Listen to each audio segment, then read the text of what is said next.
Hello, Illini Nation. I'm Bo Wilson, grandson of Illini legend Dyke Edelman. What a pleasure it is to help explain to Illini fans everywhere the origins and meaning of Fighting Illini and the incomparable 3-in-1 tradition. To discover the origins and meaning of Fighting Illini, it is necessary to turn to the university archives, which we will reference often here. The term Fighting Illini was used beginning in 1921. The best evidence suggests that it was developed and then used extensively as part of the fundraising campaign preceding the construction of Memorial Stadium.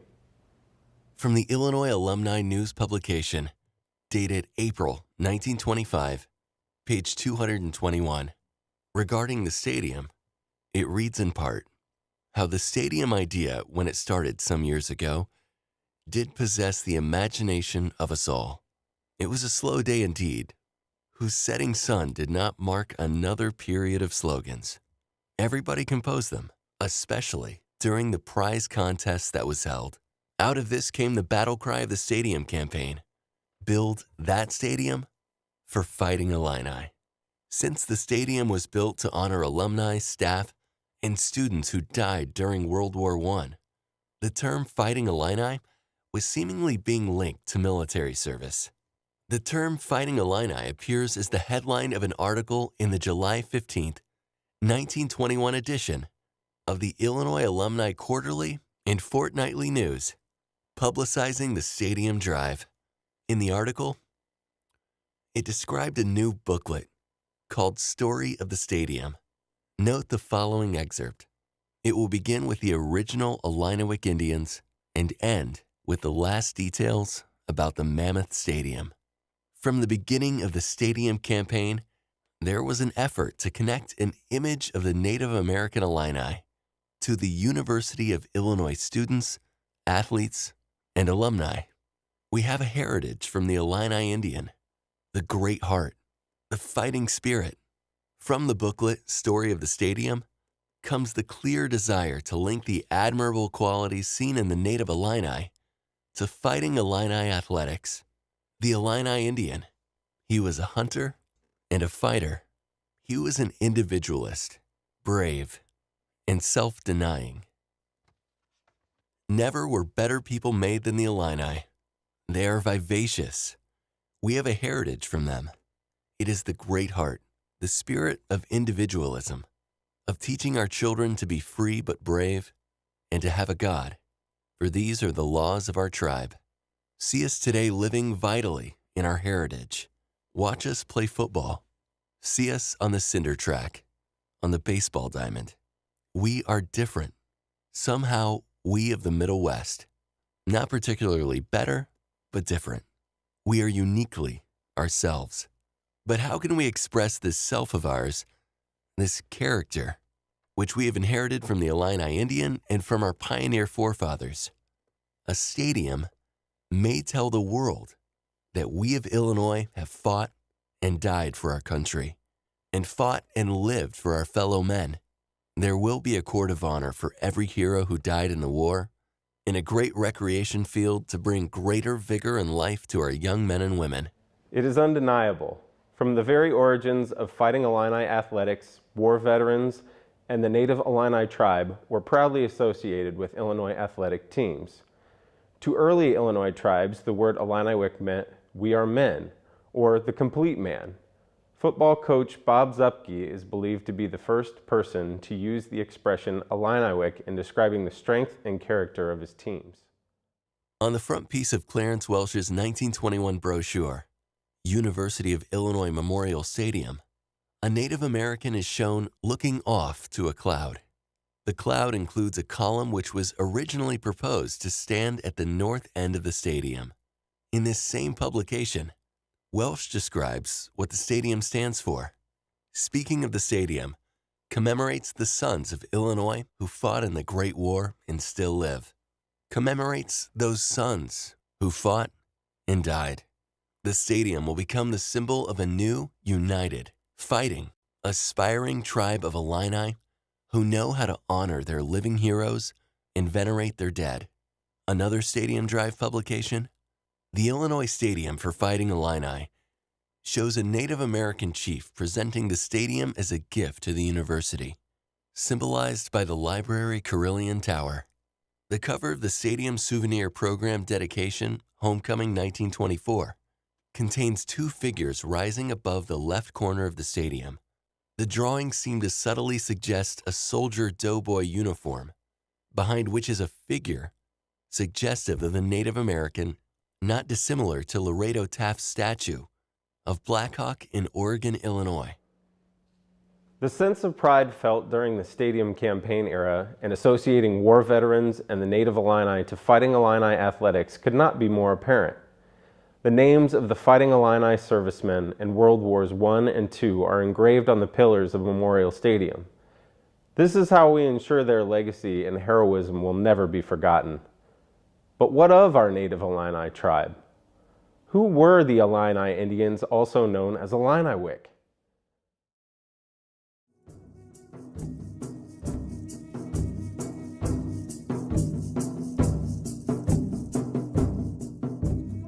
In the 1600s, when American Indians first came into contact with Europeans in the Great Lakes region, two Native American ethnic groups inhabited the land that would eventually become the state of Illinois. The Illinois Confederation and the Miami Tribe. The first group, known to French explorers and missionaries as the Illinois or Illiniwek Indians, was a confederation of 12 tribes that occupied a large section of the central Mississippi River Valley, including most of what is today Illinois. The second group, the Miami Tribe, lived in villages located south and west of Lake Michigan. During the 1700s and early 1800s, the territory of Illinois Indians shrank and the Miami Tribe moved eastward. Other tribes then moved into Illinois to take over land formerly occupied by the Illinois and Miami. Some of the newly arrived tribes included the Fox, Iowa, Kickapoo, Mascoutin, Piankeshaw, Potawatomi, Sauk, Shawnee, Wee, and Winnebago. The Illinois Confederacy of Algonquin tribes, formerly occupying South Wisconsin, Northern Wisconsin, and sections of Iowa and Missouri, included the 5 most populous tribes, the Cahokia, Kaskaskia, Michigamia, Peoria, and Tamaroa. The basis for the Illini Confederation of Tribes appears to have been common historical roots, clan and kinship ties, and cultural commonality. The sub-tribes maintained a strong identification as being Illini, even after a split. There was a single chief of the Illinois, as well as numerous sub-chiefs among the sub-tribes. Joliet spoke of meeting an Illinois village chief and subsequently being conducted to Peoria to meet the Grand Chief of the Illinois, a central unifying authority figure among the Illini. Another great chief that we know of is Mamantuensa, who was chief of the Kaskaskia tribes and later rose to the position of Grand Chief of the Illinois Confederation in the late 17th or early 18th century. In 1725, Mamantuensa journeyed to France. He was accompanied by Chicago, a Michigamia village chief, who later fought at the Battle of Acquia at the time of first European contact in the Illinois Valley around 1666. Many of the Illini lived in eastern Iowa along the Mississippi River, with some villages concentrated along the Illinois River in central Illinois. Marquette estimated their population at 8,000 to 9,000 souls. Such a large group required a rich area to support them, and the Illinois River country was just that place. This location put them in close proximity to the central Illinois plains, which nourished herds of bison upon which the Illini preyed. The Illinois enjoyed annual buffalo hunts, which were often expedited by firing the prairies. This had the additional benefit of keeping these prairies open and free of forests, which in turn made them suitable for bison, elk, and deer. This country of the Illinois was both beautiful and bountiful. The desirability of the Illinois country would in great measure prove to be the undoing of the Illiniwek. Its attractiveness was an irresistible magnet to the warlike tribes of Wisconsin, and its richness in furs likewise attracted the unwanted attention of the Iroquois to the east. Indians hunted in Illinois as far back as 5000 BC, and today you can still view the remains of their civilization at such places as Cahokia Mounds, North America's largest and most valuable prehistoric earthwork relic. The earliest inhabitants of Illinois were prehistoric mound builders. The Illini had a sharp division of labor. The main activities of the men were hunting and warfare, while women worked in the fields. In fact, women did much of the work around the camp and village. The Illini found it easy to grow their maize, pumpkins, and squash with which to vary their diet. They dried maize and stored it against the predictable shortages of winter. Fish were also plentiful in the Illinois River and its tributaries when necessity demanded their harvest. The Illini did not use the birch bark canoe according to some sources. Instead, they used pirogues, which were boats made by hollowing out logs with adzes and fire.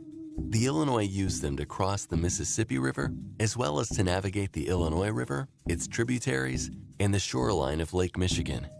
The Illini men practiced the ritual of dream-seeking at the age of 15 or so. The young men painted their faces and removed themselves to a secluded location to fast and pray. They hoped for a vision that would reveal a spirit guardian to them who would be their helper throughout life. The Illinois were almost constantly harassed by the Sioux, Foxes, Winnebago, and other northern tribes. About the same time, the Iroquois waged war against them, which lasted several years and greatly reduced their numbers, while liquor obtained from the French weakened them further. About the year 1750, they were still estimated at 1,500 to 2,000 souls. Then, the murder of the celebrated Chief Pontiac by a Kaskaskian Indian about 1769 provoked the vengeance of the Lake tribes on the Illinois, and a war of extermination was begun which, in a few years, reduced them to a mere handful. Survivors took refuge with the French settlers at Kaskaskia, while the Sauk Foxes, Kickapoo, and Potawatomi took possession of the country. In 1800, there were only about 150 Illinois left. In 1833, the survivors, represented by the Kaskaskia and Peoria, sold their lands in Illinois and moved west of the Mississippi. In 1854, the Kaskaskia and Peoria united into a single tribe with the Wee and Piankashaw, called the Peoria Tribe of Indians. Located in Miami, Oklahoma, the Peoria Tribe of Indians of Oklahoma is a federally recognized sovereign Indian tribe.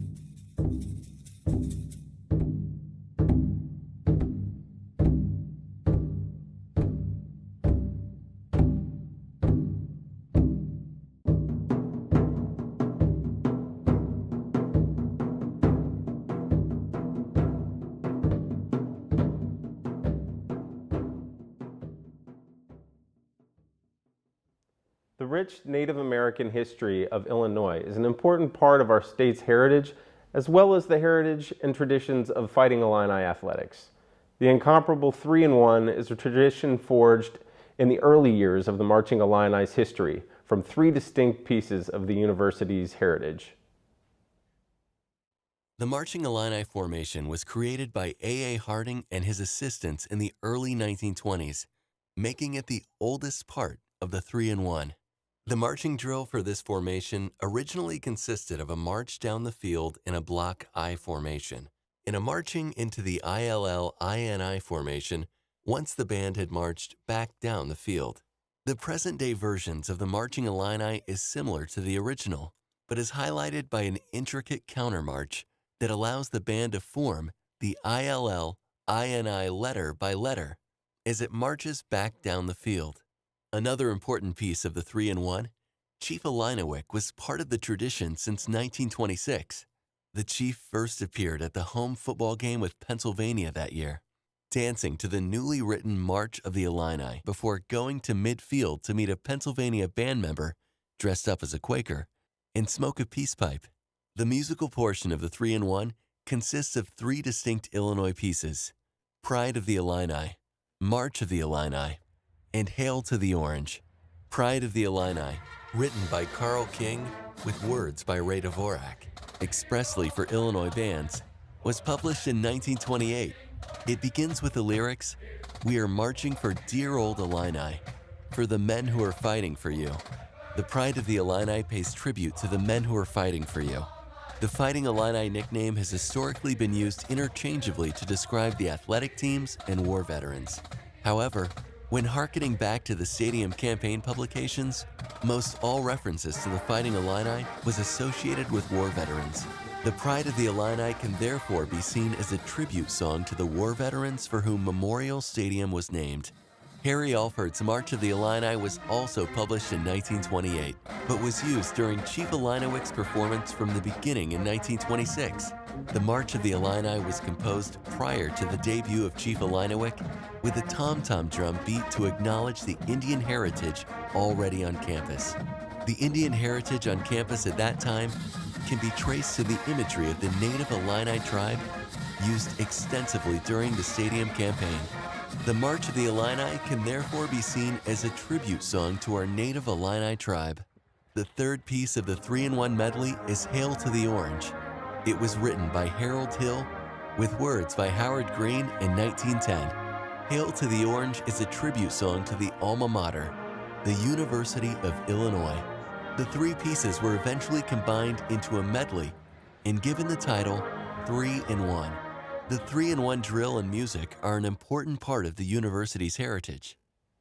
From careful examination of the university archives, it is apparent that during the Stadium-era campaign, the Fighting Illini name was an allusion to the university veterans who fought in the Great War.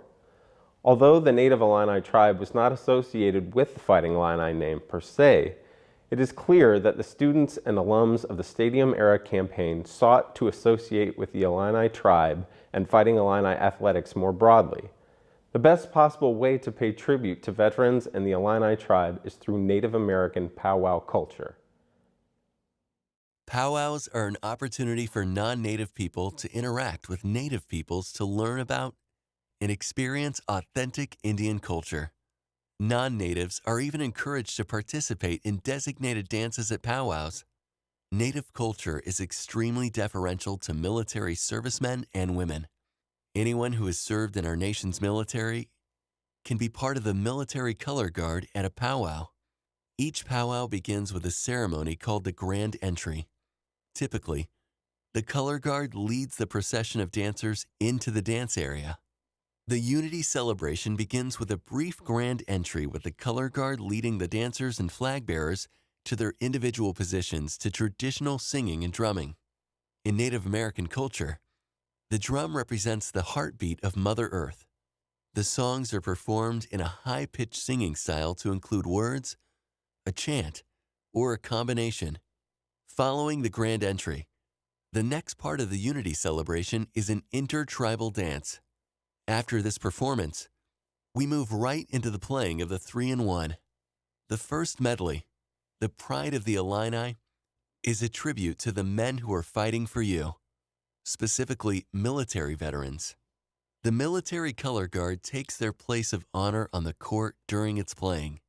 The second medley is the March of the Illini, a tribute song to our native Illini tribe. The dancers take their position at center court.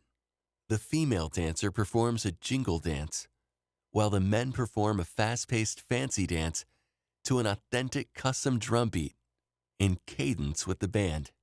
Modern Native American music often combines contemporary styles and genres with the traditional. The March of the Illini was composed without lyrics prior to the debut of Chief Illiniwek. In the Unity celebration, these words would be sung during the March of the Illini. This is your native land. We sing and march to honor you. We have a heritage from the Illini Indians, the great heart, the fighting spirit. In fancy dance, the dancers are required to strike an ending pose on the final drum beat. In this performance, the pose is of crossed wrists as a symbol of unity. The symbolism is taken from the Peoria tribe emblem, with crossing arrows representing a banding together. Ironically, during football game performances, marching Illini drummers have a tradition of crossing their drumsticks at this exact juncture during the 3-and-1. Next is the Flag of Nations presentation during the horn stanza, prior to the playing of Hail to the Orange. An ethnically diverse group of students carry the national flag of their various homelands onto the court as a tribute to the University of Illinois and its commitment to inclusion and diversity in the ultimate display of unity. Next, the playing of Hail to the Orange. The head male dancer extends his arms as the traditional show of respect for the alma mater. The performance concludes as always with the second playing of the March of the Illini. In all, a majestic sea of color and pageantry and a stirring tribute to our military veterans, our native Illini tribe, and the beloved alma mater. It is truly the defining three within the 3-and-1. Once again, giving Fighting Illini athletics the most exciting 4 minutes of college athletics. Native American powwow culture is the ultimate platform to promote inclusiveness and unity. The performance you're about to witness is called the Unity Celebration. It was filmed in Quapaw, Oklahoma, with 8 of the participants having Peoria tribe ancestry. Ladies and gentlemen, here is the Unity Celebration, culminating in the incomparable 3-and-1.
You have just witnessed a glimpse of the future, the Unity Celebration, transforming what had become in more recent years a source of controversy into the ultimate rallying stage for unity. This kind of Native American cultural celebration has become very commonplace at sporting events, especially over the past decade. Sporting venues ranging from high school, National Collegiate Athletic Association, Major League Baseball, National Football League, National Basketball Association, and other leagues have paid tribute to our nation's Indian heritage via traditional dance presentations pregame and at halftime. For the past several years, the University of Tennessee Native American Student Association has organized their local Cherokee tribes to perform at halftime alongside the Pride of the Southland Band in honor of Native American Heritage Month. The Native American community has emphatically spoken. The way for sports teams to honor Native American heritage is through authentic cultural celebrations on their grandest stages of athletics.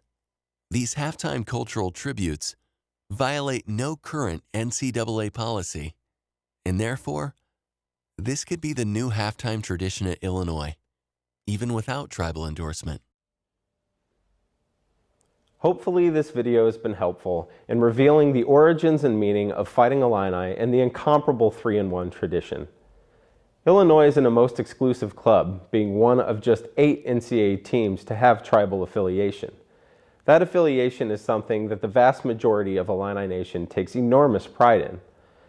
While most teams take on non-serious generic identities such as Bulldogs, Tigers, and the like, there's only one Fighting Illini. It is a unique and serious identity that demands a serious representation. Are there any more worthy representatives for Fighting Illini athletics than military veterans and authentic Native American singers and dancers emblematic of our Native Illini tribe? Most everyone watching is likely to be pro-chief. We all miss the revered symbol of Fighting Illini athletics for decades. However, in this moment, we have an opportunity to build a new, inspiring tradition, not just for ourselves, but for future generations of Fighting Illini fans. Together, let's build the new tradition for Fighting Illini.